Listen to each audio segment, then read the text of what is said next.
passer.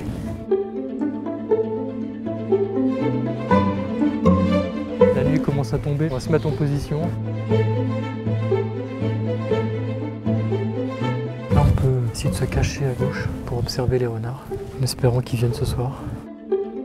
Peut-être un peu trop près là, mais je l'ai vu comme ça l'autre jour. Il arrive, il arrive. Je l'ai vu passer.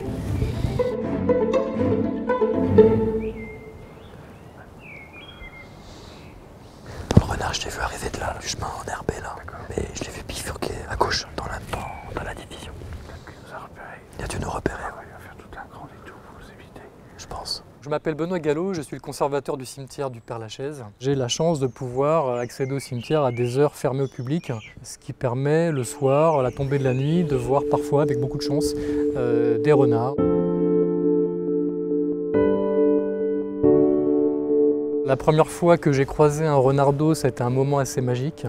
C'était totalement inattendu et totalement par hasard dans le cadre de mes fonctions. J'ai entendu du bruit dans un massif pas très loin du lieu où je passais. Et quand j'ai tourné la tête, j'ai vu un petit renardeau qui me fixait avec ses deux yeux. On s'est regardés tous les deux, ça a duré à peu près 10 secondes et puis il est vite parti se cacher. Et la présence de ces renardeaux en 2020, pendant le premier confinement qui était une période très difficile, de voir que la vie apparaissait dans un cimetière, faisait que cet instant a été effectivement inoubliable.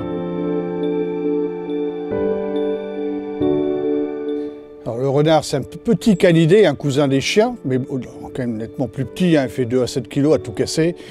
Ça vit pas très longtemps, en moyenne il vit 4-5 ans.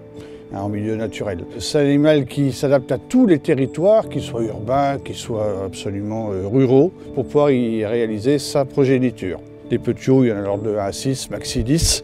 Et seulement après l'émancipation, vraiment après l'éducation puis l'émancipation, les jeunes vont se disperser et c'est souvent les parents qui restent sur le lieu d'origine. Le cimetière du Père-Lachaise tel que nous on le voit, finalement ce sont des tombes avec quelques couverts arborés. Mais d'un point de vue animal, finalement c'est un chaos rocheux avec tout un ensemble arboré. Donc c'est un véritable écosystème et un véritable milieu de vie.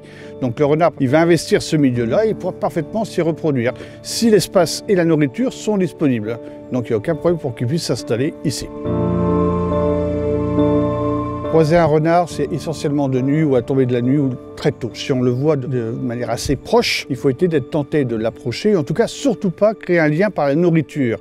Parce qu'à un moment donné, il va avoir cette non-défiance de l'homme et ça peut l'amener, pourquoi pas, c'est déjà arrivé notamment à Londres où il y a près de 10 000 renards, où il y a eu des cas de morsure. Il faut qu'il reste, entre guillemets, à sa place, qu'il puisse vivre parfaitement autour de nous sans créer de gêne par rapport à nous. Les agents ont été très surpris d'apprendre l'existence de renards sur leur lieu de travail. Ça a fait du bien au moral. Pendant ce premier confinement, on avait beaucoup de décès, l'activité a beaucoup augmenté, donc on parlait que des morts du Covid.